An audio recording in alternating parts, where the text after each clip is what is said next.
Hi అండి. ఈరోజు ఎగ్తో అయితే బ్రెడ్ ఆమ్లెట్ చేసేద్దాము. ముందుగా బౌల్ తీసుకొని ఎగ్ని అయితే బ్రేక్ చేసుకోవాలి.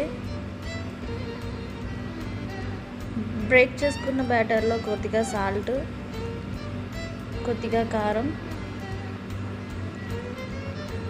వేసి బాగా అయితే మిక్స్ చేసుకోవాలి. బాగా మిక్స్ చేసుకున్న బ్యాటర్ని పక్కన పెట్టుకొని స్టవ్ మీద అయితే ప్యాన్ పెట్టుకొని ప్యాన్ హీట్ అయిన తర్వాత బటర్ అప్లై చేసుకోవాలి.